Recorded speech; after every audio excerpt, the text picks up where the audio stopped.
Hello. 20 years ago, as a teenager, I was fascinated with the deep sea and its rich diversity of life, thought to rival that found in rainforests. Yet the more I learned, the more I realized that the ocean environment was at a crossroads, a point where action was needed to put environmental protection ahead of exploitation. I was inspired by the actions of European decision-makers who at long last protected an important area of the deep sea.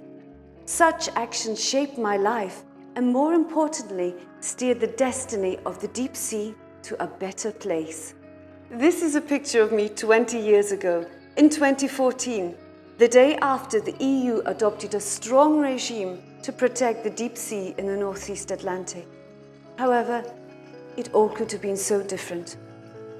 So let me show you how destructive the deep sea was then and the spectacular marine changes which have occurred as a result of action by the EU decision makers.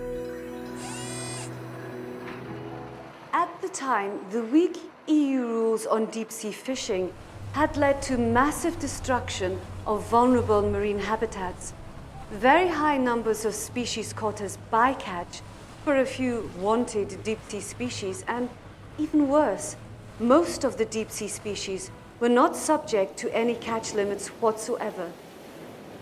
In effect, this meant that badly regulated deep sea fisheries were not sustainable.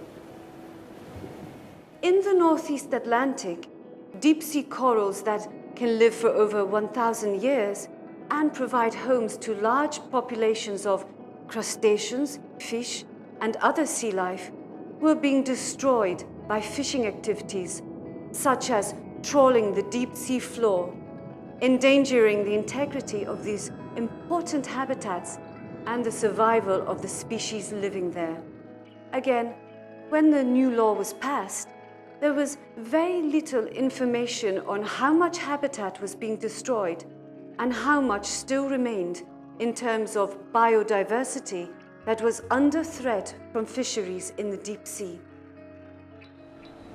We knew that huge areas were being impacted.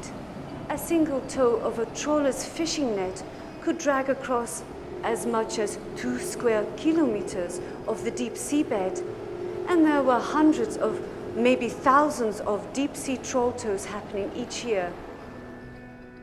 It was a hugely depressing picture for all concerned with the future of the ocean environment and the deep sea. However, 20 years on, and it looks a whole lot different. Let me show you. Because the EU passed a strong law to protect the deep ocean in the Northeast Atlantic, fragile coral reefs and other deep sea habitats were given a respite from the trawlers and began to recover.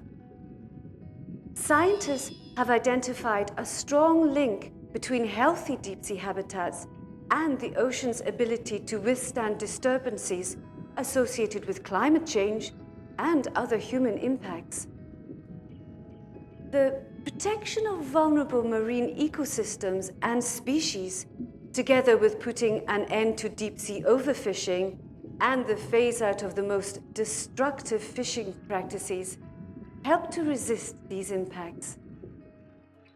With a strong regulation in place, prompting a shift from destructive fishing to low impact and sustainable fisheries, deep sea fish stocks in the Northeast Atlantic have begun recovering beyond our expectations, with species such as orange ruffy, round-nosed grenadier, and species of deep sea sharks that were threatened with extinction in 2014, making a slow but purposeful comeback. The Northeast Atlantic is now better protected, enabling deep sea ecosystems to better survive the impacts of climate change and other threats to the ocean.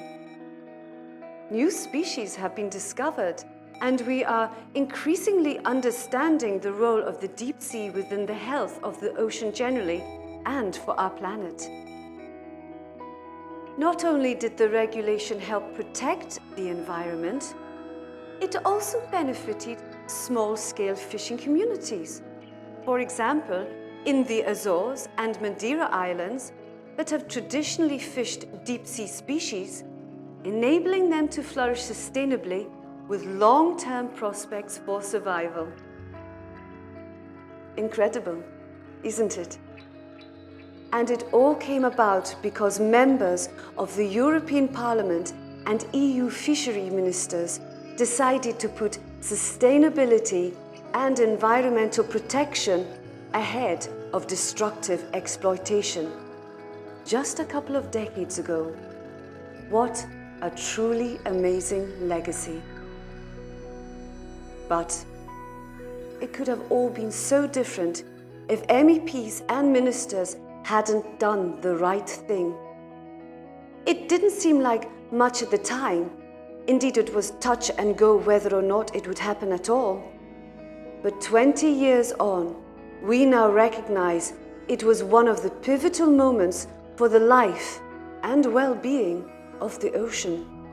So, will history show that you helped make this happen when it comes time to vote on the deep sea access regime?